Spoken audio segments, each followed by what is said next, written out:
Perkenalkan, nama saya Muhammad Tasyah Delanov. Hari ini saya ingin mempresentasikan materi tentang hukum dan lingkup desain tata letak sirkuit terpadu. Perkembangan teknologi elektronik dan mikroprosesor modern telah mendorong pentingnya perlindungan terhadap desain tata letak sirkuit terpadu atau IC layout.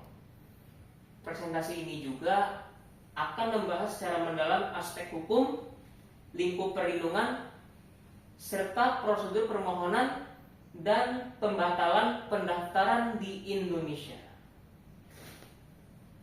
Pendahuluan, urgensi perlindungan desain tata letak sirkuit terpadu.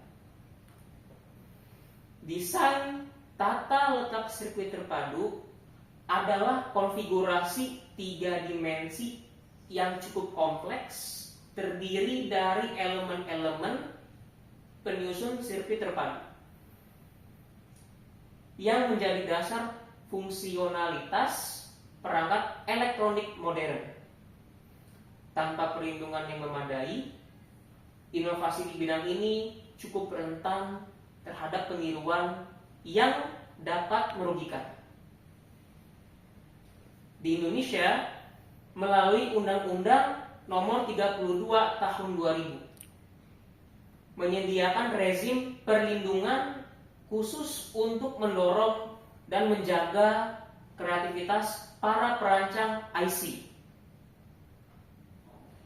Perlindungan ini juga memastikan bahwa investasi waktu, tenaga, dan pikiran dalam menciptakan desain baru dihargai dan tidak mudah dibajak.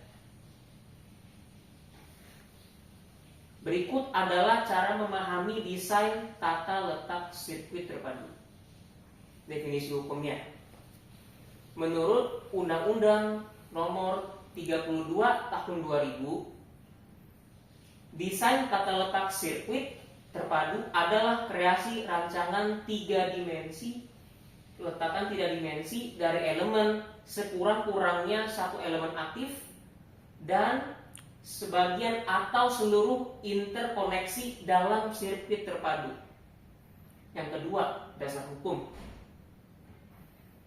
UU Nomor 32 Tahun 2000, Peraturan Pemerintah Pelaksana, dan TRIPS Agreement Internasional. Berikut adalah tujuan perlindungan dari desain tata letak sirkuit terpadu. Tujuannya adalah melindungi kreativitas dan investasi perancang IC dari pembajakan atau peniruan komersial, memastikan inovasi terus berkembang.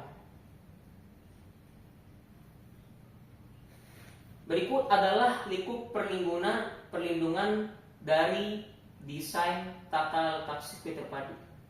Apa yang dilindungi dan tidak.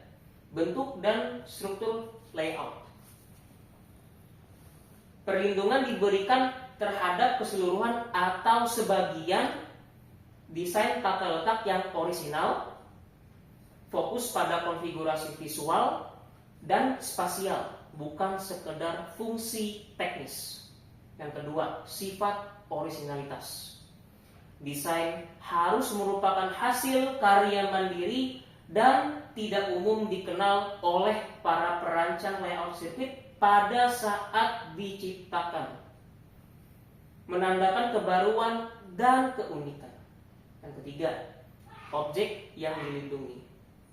Mencakup layout 3 dimensi elemen sirkuit, interkoneksi antar elemen, dan layout yang telah diwujudkan dalam bentuk fisik, buka kurung, meshboard maupun IC.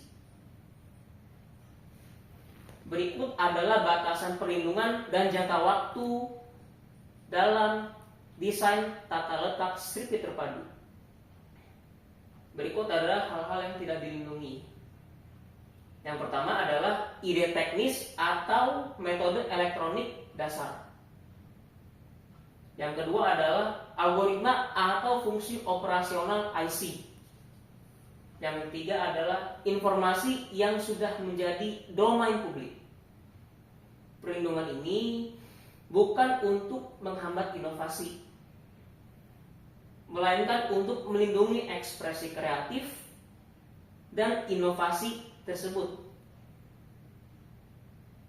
Untuk jangka waktu perlindungannya, perlindungan desain tata letak sirkuit terpadu berlaku selama 10 tahun sejak tanggal pertama kali digunakan secara komersil dimanapun atau tanggal pendaftarannya. Berikut adalah prosedur permohonan pendaftaran desain tata letak sirkuit terpadu. Proses pendaftaran merupakan langkah yang cukup krusial untuk memperoleh perlindungan hukum. Permohonan diajukan kepada Direktorat Jenderal Kekayaan Intelektual atau yang disingkat DJKI. Yang pertama, pengajian permohonan. DJKI menerima permohonan dan melakukan pemeriksaan kelengkapan administrasi awal. Yang kedua, pemeriksaan formalitas.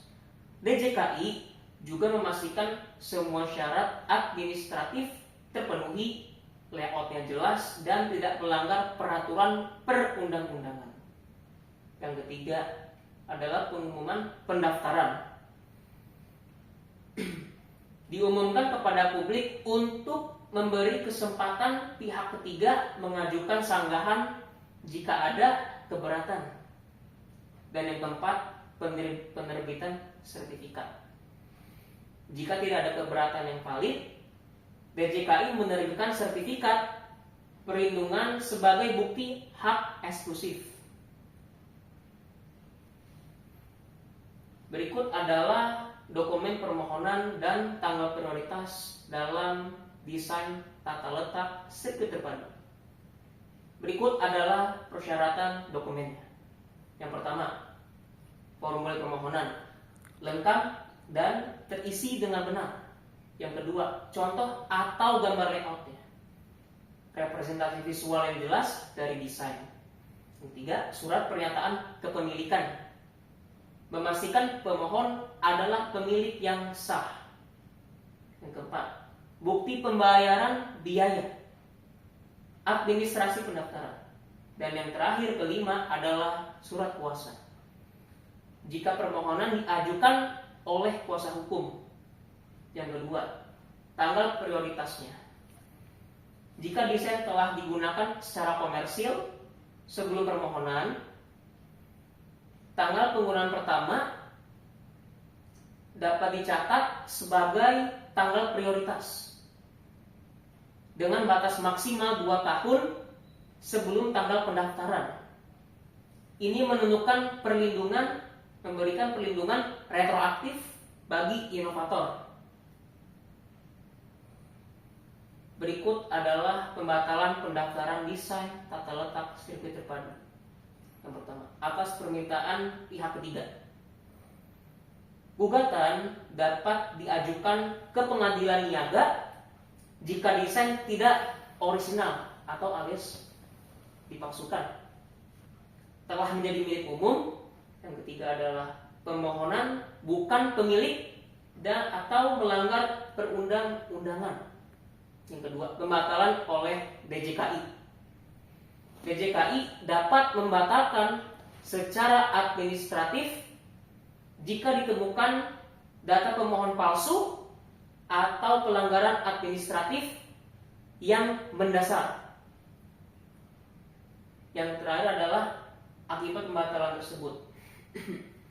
Akibatnya adalah hak eksklusif menjadi tidak berlaku sejak putusan pembatalan dan produk terkait tidak lagi mendapatkan perlindungan hukum. Dapat pula menimbulkan tuntutan ganti rugi. Berikut adalah tabel ringkasan aspek penting dari desain tata letak sirkuit terpadu. Dasar hukumnya, UU Nomor 32 Tahun 2000 TRIPS Agreement. Yang kedua pengertiannya dalam secara singkat, desain peletakan 3 dimensi, elemen dan interkoneksi sirkuit. Yang ketiga adalah syarat originalitas, karya mandiri dan belum umum dikenal. Yang keempat, lingkup perlindungan, struktur layout, elemen, interkoneksi, tidak melindungi ide teknis. Yang kelima, jangka waktu 10 tahun sejak pendaftaran atau penggunaan komersial. Yang keenam, proses pendaftaran. Prosesnya meliputi pengajuan, pemeriksaan formal, pengumuman, dan diakhiri dengan sertifikat. Terus kemudian ada pembatalan atas gugatan pihak ketiga atau dari DJKI jika tidak orisinal atau melanggar aturan.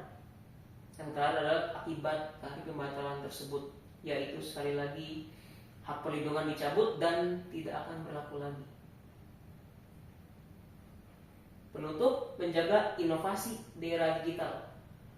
Berdasarkan slide-slide di atas, dapat disimpulkan bahwa desain tata letak sirkuit terpadu adalah objek kekayaan intelektual yang sangat strategis di dalam era digital sekarang. Kemajuan dalam desain IC berdampak besar terhadap industri elektronik dan teknologi informasi, mendorong berbagai inovasi di berbagai macam sektor. Dengan adanya kerangka perlindungan hukum yang jelas, Indonesia memberikan kepastian bagi inovator dan pengembang IC untuk melindungi karya mereka dari berbagai macam penipuan atau peniruan. Prosedur pendaftaran yang transparan dan mekanisme pembatalan yang adil memastikan bahwa hak yang diberikan benar-benar tepat dan sah. Menciptakan lingkungan yang kondusif untuk kreativitas dan pertumbuhan ideologi. Penjelasan ini, kalau ada yang kurang berkenan, saya mohon maaf. Terima kasih sudah menyimak presentasi saya.